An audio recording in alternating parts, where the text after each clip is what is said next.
விஜய் உங்க விஜய் உயிர் என்ன வரனா. என்ன 2 நாளா அமைதியா இருந்தீங்க, அப்புறம் நேத்து ஃபுல்லா நீங்க தான் ட்ரெண்டிங் போல. ஆமாம்மா, நம்ம வெளில வந்தாவே ட்ரெண்டு தான். நேற்று சண்டே ஃபுல்லாக ஒட்டுமொத்த தமிழ்நாடு நம்ம தான் ட்ரெண்டு. இன்னைக்கு நம்ம தான் ட்ரெண்ட் ஆகாமல் எப்படி இருக்க முடியும்? ஆமா, நீங்க பொதுமக்களை சந்திக்க வந்தா உங்களுக்கு தொண்டர் பலம் இடிக்குதுன்னு, ஆனா எல்லா மேரேஜ் ஃபங்க்ஷனுக்கு மட்டும் கரெக்டா போய் அட்டெண்டன்ஸ் கொடுத்துட்டு வந்துடுறீங்களே, எப்படி? எச்சிது புலான்னு கீழே குனிஞ்சேன். இந்த பத்திரிக்கை கிடந்துச்சு, சரி நம்மளும் சும்மா தானே கிடக்குறான், குடும்பத்தோட போய் பிரியாணி சாப்பிட்டு வந்துடலாம்ல, உன்னையும் கூப்பிட்டேன். இல்லைம்மா, மேரேஜ் ஃபங்க்ஷன் நம்மளோட தெரிஞ்ச நண்பர்கள். ஜெகன்மோகன் ரெட்டி எனக்கு ரொம்ப பிடிக்கும், அதனால அவரை போய் பார்த்துட்டு வந்தேன். அப்புறம் நான் மட்டுமா அங்கே வந்தேன், முதல்வர் ஸ்டாலின் வந்திருக்காரு, உதயநிதி வந்திருக்காரு, அடுத்து எடப்பாடி வந்திருக்காரு, இப்படி ஏகப்பட்ட பேர் வந்திருக்காங்க. ஆனா என்னை மட்டும் நீ அங்க போனீங்க, நீங்க ஏன் அங்க போனீங்கன்னு என்ன மட்டும் கேள்வி கேட்குறீங்க? ஆமாமா, நீங்க சொல்றதெல்லாம் நியாயம்தான். எதிர்கட்சி தலைவர்கள், முதலமைச்சர் உட்பட எல்லாரும் வந்தாங்க தான். ஆனா அவங்க எல்லாரும் வெறும் கல்யாணத்துக்கு மட்டும் வந்து தலையை காட்டிட்டு போறவங்க கிடையாது. ஏமா, அப்ப நான் மக்களை சந்திக்கலன்னு சொல்றியா? எத்தனை மாநாடு நடத்தியிருக்கேன், எத்தனை பரப்புரை பண்ணியிருக்கேன், எத்தனை தடவை மக்களை போய் நேரில் சந்திச்சு பேசியிருக்கேன், பனையூர்ல கூப்பிட்டு வச்சு தூய்மை பணியாளர்கிட்ட பேசியிருக்கேன், இவ்வளவு பேசியிருக்கணும்மா. இதெல்லாம் உங்க கண்ணுக்கு தெரியலையா? போங்கடா போய் வேலையில பாருங்கடா. டிபார்ட்மெண்ட் மேல பூரா கோவமா இருக்கேன் நானு. போ. ஆமா, நீங்க பேசியிருக்கேன்னு சொல்றதே நீங்க சொன்ன பிறகுதான் தெரியும்.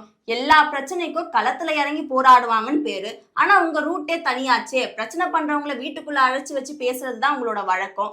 ஆனா நீங்க சொன்ன மாதிரி மத்த தலைவர்கள் எல்லாரும் ரோட்ல பிரச்சனைன்னு வந்தா களத்துல இறங்கி போராடுவாங்க. ஆனா நீங்க மட்டும்தான் பனையூர் பங்களாவை விட்டே வெளிவராம இருக்கீங்க. ஆஹா, திருப்பிட்டாங்களே.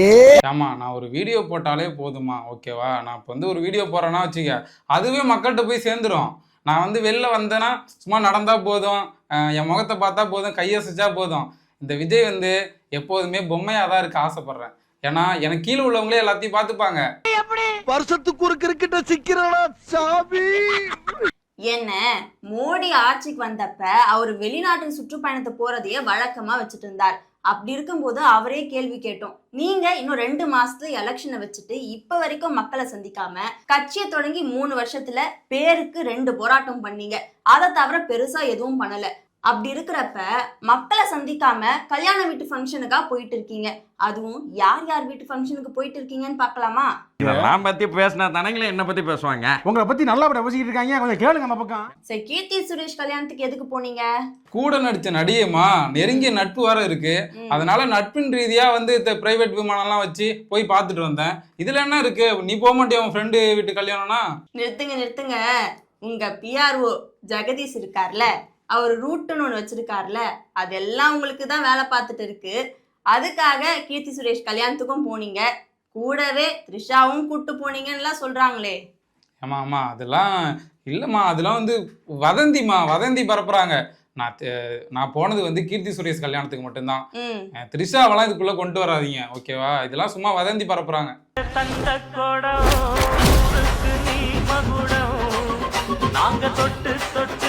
சரி, சத்யபாமா ஃபவுண்டர் வீட்டு கல்யாணத்துக்கு போனீங்களே, அது என்ன கதை? ஏமா, வேட்டி சட்டெல்லாம் கொடுத்து அன்பா கூப்பிட்டாங்க.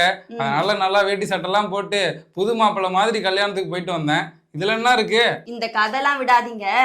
நீங்க எதுக்கு போனீங்கன்னு தான் தெரியுமே. எலெக்ஷன் வேற வரப்போகுது. எம்எல்ஏக்காக பேச்சுவார்த்தை நடந்துட்டு இருக்கிறதாவும் சொல்றாங்களே. அது மட்டும் இல்லாம நீங்க வராமலே உங்களுக்கு அவங்க ப்ரொமோஷன் பண்ணிட்டு இருக்காங்க, விசில் ஊத்திட்டு இருக்காங்க. என்னதான் எல்லா இடத்துலயும் விசில் ஊதினாலும் உங்களுக்கு ஊதானே. ஏமா, இதெல்லாம் எனக்கு என் தொண்டர்கள் மக்கள் சக்தி இருக்கும்போது இந்த சத்யபாமா கல்யாணத்துக்கு போனாதான் எனக்கு விளம்பரம் கிடைக்கணுமா என்ன? இந்த விஜய் முகத்தை காட்டினாவே விளம்பரம் தான். சும்மா ஏதாவது சொல்லிட்டு இருக்காதம்மா. என்னங்க இது? சரி, இப்ப ஜெகன்மோகன் வீட்டு ஃபங்க்ஷனுக்கு போனீங்களே, அது என்ன கதை? ஏமா, நீ 2 பேரையும் எடுத்து பாரு. ஜெகன்மோகன் ரெட்டிக்கும் விஜய்க்கும் எந்த ஒரு வேறுபாடுமே இருக்காது. அவர் போடுற சட்டையை தான் இந்த விஜய் போடுவான், அவர் போடுற பேண்ட்டு தான் இந்த விஜய் போடுவான். அதான் அவரு போடுறத நான் போட மாட்டேன். அவரோட கலரு ஒரே மாதிரி கலர்ல 2 பேரும் ட்ரெஸ் பண்ணுவோம். பாலிடிக்ஸ் கூட ஒரே மாதிரி தான் பண்றோம். அவருக்கு பின்னாடி ஒரு இளைஞர் படை இருக்கு, தமிழ்நாட்டுல எனக்கு பின்னாடி ஒரு இளைஞர் படை இருக்கு. அதனால அவரை ஃபாலோ பண்றதுனால அவரை போய் பார்த்துட்டு வந்தா இங்க உள்ள ஓட்டும் நமக்கு வரும்ல. அதான் மெதுவாக பயணங்கள் போய் தொலைந்திடவா ஒரு அவரே மூட்டை கட்டி குட் பை சொல்லிட்டாங்க. இப்ப நீங்க அவரை வேற ஃபாலோ பண்றீங்கன்னு சொல்றீங்க. அதெல்லாம் உண்மையான கருத்து இல்ல. இன்னொன்னு என்னன்னா, நீங்க ஆந்திரா பக்கமும் டீலிங் பேசுறது தானே உண்மை. ஏம்மா அதெல்லாம் வந்து தேவையில்லாத வதந்திம்மா, அதெல்லாம் நம்பிட்டு இருக்காத, புரியுதா? எல்லாம் உன்னை மாத்துறாங்க, அப்படிலாம் நம்பாத. நான் வந்து ஒரு நட்பு ரீதியா போயிட்டு வந்தது, இதெல்லாம் மேலோட்டமா நீ பார்க்கணும். சும்மா அண்டர் கிரவுண்ட் டீலிங் இந்த மாதிரி வார்த்தைலாம் வந்து போட்டு பேசினா அதெல்லாம் ஒரு உண்மையாயிடாது. நீங்க என்னதான் சொன்னாலும் அண்டர் கிரவுண்ட் டீலிங் பேசினதெல்லாம் உண்மைதான். ஏன் தமிழ்நாட்டுல தாவேக்கா தாண்டி வேற எந்த கட்சியும் இல்லையா? இங்க இருந்து உங்களை கூப்பிட்டு அங்க பேசுறீங்கன்னா கண்டிப்பா அண்டர் டீலிங் நடந்திருக்குன்னு தானே அர்த்தம். ஏமா நான் ஆந்திரா போய் தான் ஓட்டு வாங்கணுமா என்ன? தமிழ்நாட்டிலேயே எனக்கு எக்கச்சக்கமான மக்கள் சக்தி இருக்காங்க. இதுல நான் ஆந்திராலாம் போயிட்டு விளம்பரம் தேடணும்னு எனக்கு ஒன்றும் அவசியம் இல்லை. நான் சும்மா இதெல்லாம் வந்து இதெல்லாம் வச்சு நான் வந்து ஓட்டு வாங்கி பிரபலம் ஆகணும்லாம் ஆசைப்பட மாட்டேன். நான் சும்மா எங்கேயாவது போனா கூட அதை வைரல் ஆக்கிடுவாங்க. இதெல்லாம் என்னம்மா? பார்த்தோம். விருப்ப மனு தாக்கல் செய்ய வரவங்கள்ட்டயே கோடிக்கணக்கில் பணத்தை வசூலிச்சிங்க. அது மட்டும் இல்லாம இந்த புலி படத்துக்கு போட்ட அபராதத்தை இதை வச்சே கட்டலான்னு ஒரு பிளான்லாம் இருக்காமே. ஏமா இதெல்லாம் வந்து ஏதாவது யோசிச்சு பேசுமா? அது என்கிட்ட இல்லாத பணமா? ஏகப்பட்ட பணம் இருக்கு. நான் எவ்வளவு ஊழல் பண்ணியிருக்கேன், இதுக்கு முன்னாடி 2 ஊழல் பண்ணியிருக்கேன், அதுல ஒரு வருமானம் வந்திருக்கும். அதனால என்கிட்ட இல்லாத பணமா? நான்லாம் இதை கண்டு போமா, நீ என்னை பத்தி புரிஞ்சுக்கிட்டது அவ்வளவுதாமா. என்னங்க பெரிய பணம் வேணுங்கிற அளவுக்கு பார்த்தாச்சு.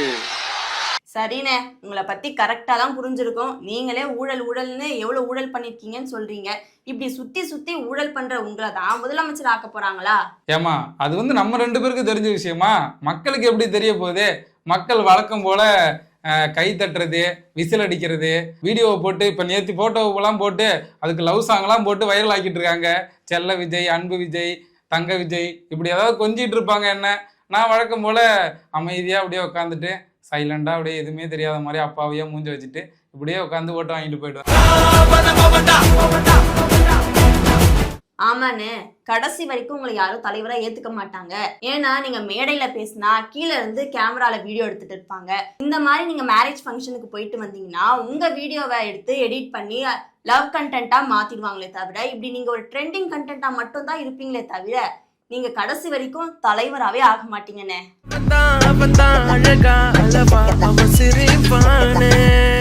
நான் தலைவருங்கிறத இந்த எலெக்ஷன் ரிசல்ட் வரப்ப நீங்க கண்டிப்பா பாப்பீங்க.